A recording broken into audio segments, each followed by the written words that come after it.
Kabupaten Karimun, Provinsi Kepulauan Riau, petugas Bea Cukai Tanjung Balai Karimun menggelar operasi pasar gempur rokok ilegal. Operasi digelar di sejumlah toko yang dicurigai menjual rokok ilegal. Sisi Pak. Wih. Kami dari Bea Cukai Karimun sedang melaksanakan operasi pasar gempur rokok ilegal tahun 2021. Ini surat tugas kami. Ya. Jadi kami akan memeriksa rokok-rokok ilegal yang ada di sini, Pak. Tak ada jual rokok yang ada sertifikatnya, tak ada. Kami cek ya, Pak ya? Ya, silakan. Nah, ini Pak. Nah, ini juga. Ini tidak dilekati pita cukai, Pak. Ini termasuk rokok ilegal, Pak. Jadi tidak boleh, Pak, diperdagangkan di sini. Saat dilakukan operasi pasar, petugas menemukan sejumlah rokok yang tidak dilengkapi pita cukai di dalam etalase toko. Kenapa? Kan saya ini kan untuk orang-orang bangunan juga yang ini saya kasih. Bukan saya jual, saya kasih sama orang itu. Petugas kami melakukan operasi pasar, mendatangi suatu toko.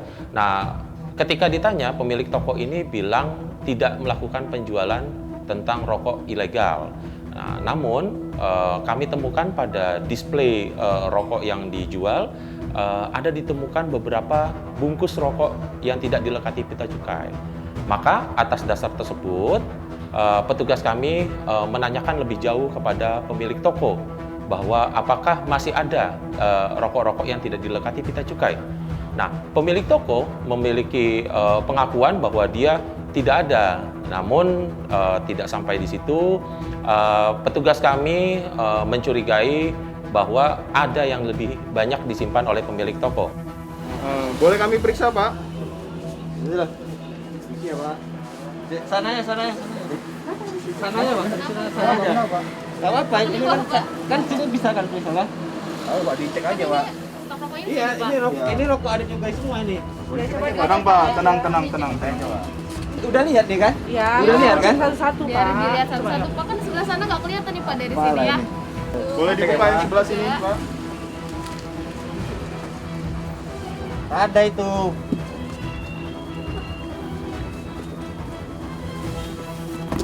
Loh, ini. Nah, Apa, Pak? Ini apa? Ini biasalah, saya kan punya rokok ini kadang untuk cari makan juga. Setelah dilakukan pemeriksaan, petugas menemukan total 470 bungkus rokok tanpa pita cukai.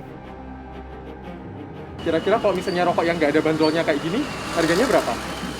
Kalau yang gini saya jual biasa 10.000. Nah, kalau misalnya yang ada bandrolnya, kira-kira harganya berapa? Itu 25.000 kalau yang segitu. Yang ada bandrolnya tuh. Nah, coba Bapak bandingkan lah, Pak. Itulah fungsinya adanya cukai, Pak. Coba Bapak bayangin, dengan harga rokok yang cuma 10.000 kayak gini, anak-anak kecil kira-kira bisa nggak, Pak, mereka patungan 3.000, 4.000 untuk beli rokok seperti ini? Apa Bapak tega?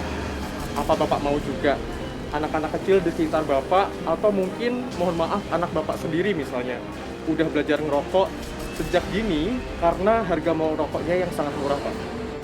Pelaku peredaran rokok ilegal dapat dijerat dengan pasal 54 Undang-Undang Nomor 39 Tahun 2007 tentang cukai dengan pidana penjara paling singkat 1 tahun dan paling lama 5 tahun dan atau denda paling sedikit 2 kali nilai cukai dan paling banyak 10 kali nilai cukai yang seharusnya dibayar. Sudah jelas ketika rokok ini tidak dikontrol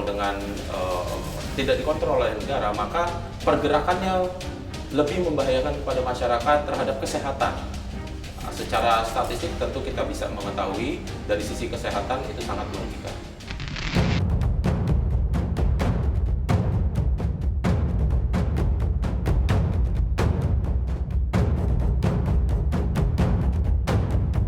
Petugas Balai Karantina Pertanian Bandar Lampung mengejar bus penumpang yang diduga membawa satwa ilegal di Jalan Tol Trans Sumatera menuju arah Pelabuhan Bakauni, Lampung. Dari informasi yang diterima petugas, bus asal Sumatera Selatan tersebut membawa satwa liar yang akan diselundupkan menuju ke Pulau Jawa. Dari hasil pemeriksaan, petugas menemukan 33 keranjang berisi 1.639 burung tanpa dokumen. Menurut keterangan sopir, ribuan burung itu akan dibawa ke Bandung. Kasus penyelundupan burung ilegal tanpa disertai dokumen resmi kerap terjadi di Pelabuhan Bakahuni, Lampung dengan berbagai modus. Pada tahun 2020, Balai Karantina Pertanian Bandar Lampung telah mengamankan 39.085 ekor burung ilegal. Sementara pada tahun 2021, mulai Januari hingga September, Balai Karantina Pertanian Bandar Lampung berhasil mengamankan 42.902 ekor burung. Jadi secara umum, sesuai Undang-Undang Nomor 21 Tahun 2019 tentang karantina hewan, ikan, dan tumbuhan, persyaratan membawa hewan dan produk hewan, baik antar area, ekspor maupun impor itu, yang pertama, disertai sertifikat kesehatan. Kemudian yang kedua, melalui tempat-tempat yang telah ditetapkan. Dalam ini pelabuhan dan bandara, juga kantor pos, termasuk pos lintas batas. Kemudian yang ketiga, dilaporkan dan diserahkan kepada pejabat karantina, guna dilakukan tindakan karantina. Sebelum burung dilalu lintaskan, Balai Karantina Pertanian juga akan melakukan serangkaian pemeriksaan guna memastikan kondisi kesehatan burung. Jadi kami akan periksa dulu kesehatannya sebelum dilalu lintaskan. Jadi nanti pastian setelah pemeriksaan dari kami dan sudah dinyatakan sehat, nanti lapor lagi ke kantor kami yang di bandara untuk kita terbitkan sertifikat kesehatannya.